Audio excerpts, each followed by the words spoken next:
हमारी अवनति होगी तो हमारे कर्म से, लोगों से नहीं। ये पक्का विश्वास समझ लो।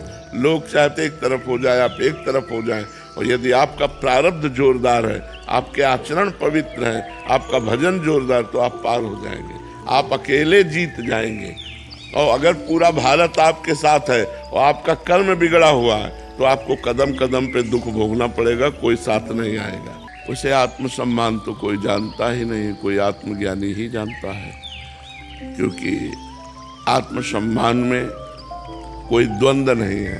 द्वंद्व का मतलब होता है मान अपमान, निंदा स्तुति, लाभ हानि, दुख सुख, ये सब देहाभिमान में है, आत्मसम्मान में नहीं। जो देहाभिमान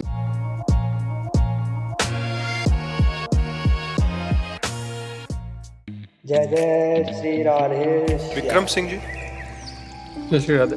राधे राधे महाराज जी। महाराज जी, काम पर लोग और रिश्तेदार बहुत ईर्ष्या करते हैं और मेरी जो प्रकृति है उसको रोकने की कोशिश करते हैं, लगातार परेशान कर रहे हैं। देखो, पहली बात तो समझ लो, हमारी प्रगति को हमारा प्रारब्ध रोक सकता है, दूसरा कोई नहीं।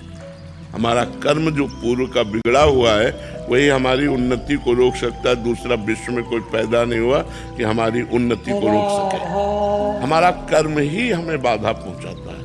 को न काहू के सुख दुख कर दाता, निज कृत कर्म भोग सुन भ्राता।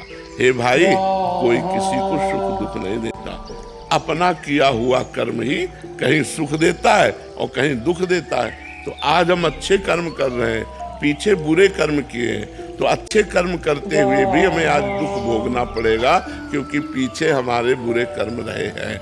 आज हम बुरे कर्म कर रहे हैं, लेकिन पीछे अच्छे कर्म किए, तो बुरे कर्म करता हुआ भी वो सुखी दिखाई देगा, क्योंकि उसने पीछे अच्छे कर्म किए हैं। अभी जो कर्म कर रहे हैं, इनका आगे परिणाम हमको मिलेगा। तो लोग अगर हमसे ईर्ष्या करते हैं, खिलाफत करते हैं, तो इनसे कोई फर्क पड़ने वाला नहीं है।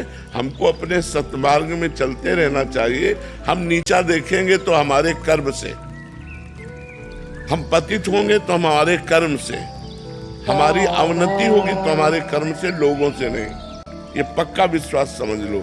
लोग चाहते एक तरफ हो जाए, आप एक तरफ हो जाएं, और यदि आपका प्रारब्ध जोरदार है, आपके आचरण पवित्र हैं, आपका भजन जोरदार, तो आप पार हो जाएंगे, आप अकेले जीत जाएंगे। और अगर पूरा भारत आपके साथ है और आपका कर्म बिगड़ा हुआ है, तो आपको कदम कदम पे दुख भोगना पड़ेगा, कोई साथ नहीं आएगा, कोई साथ नहीं। हमारा कर्म ही हमको सुख दुख देता है। ये सिद्धांत को समझ लिया जाए तो हम दूसरों पर आरोपित नहीं करेंगे कि ये भाई हमें से ईर्ष्या करके हमको दुख देते हैं। नहीं, वो इनके अंदर जो ईर्ष्या पैदा हुई वो हमारा कर्म है। इनको जो हमारे को दुख देने की भावना पैदा हुई वो हमारा कर्म इनके अंदर बैठकर हमको दुख भोगवा रहा है। तो हमको दुख भोग लेना चाहिए, तो नाम जप करके आगे बढ़ जाना चाहिए। अगर हम उनका विरोध करते तो नया कर्म बन जाएगा। समझ पा रहे हैं आप? विजय सिंह जी, राधे राधे महाराज जी। महाराज जी, अहंकार और आत्मसम्मान में क्या अंतर है? उसे आत्मसम्मान तो कोई जानता ही नहीं, कोई आत्मज्ञानी ही जानता है। क्योंकि आत्मसम्मान में कोई द्वंद्व नहीं है। द्वंद्व का मतलब होता है मान अपमान, निंदा स्तुति, लाभ हानि, दुख सुख, ये सब देहाभिमान में है, आत्मसम्मान में नहीं। जो देहाभिमान है, इसी को ठेस पहुंचता है अपमान होने पर, आत्मा को कभी नहीं। इसे आत्मसम्मान का तात्पर्य होता है संपूर्ण विश्व को अपनी आत्मा के रूप में देखना। ये आत्मसम्मान है। संपूर्ण विश्व को अपनी आत्मा के रूप में देखना। जैसे हमारे को एक थप्पड़ मार दे, हमको बिल्कुल बुरा ना लगे, ये आत्मसम्मान है। समझ पाएगा कोई आत्मसम्मान को? जैसे हमारी जबान दांतों से दब जाए, हम किसको बुरा कहेंगे? हमारी किसी चेष्टा से हमारे शरीर में चोट लग जाए, अब हम किसको बुरा कहेंगे? ऐसे आत्मसम्मान को जो जानता है वो ये आत्मसम्मान है। चराचर विश्व को अपनी आत्मा के रूप में देखना और मान अपमान, दुख सुख, लाभ हानि, निंदा स्तुति, ये देहाभिमान में प्रभाव डालती है। हमारा सम्मान किया तो हर्षित हो गए, अपमान किया तो शोकित हो गए। जो स्वाभिमान है, आत्मसम्मान, स्व आत्मा को कहते हैं और वो एक है, सब में है, उसका कोई अपमान कर ही नहीं सकता। देहाभिमान का मान होता है और अपमान होता है, इसमें बुरा भी लगता है, अच्छा भी लगता है, लेकिन जो आत्मसम्मान है इसमें प्रसन्नता रहती है, अच्छा या बुरा नहीं।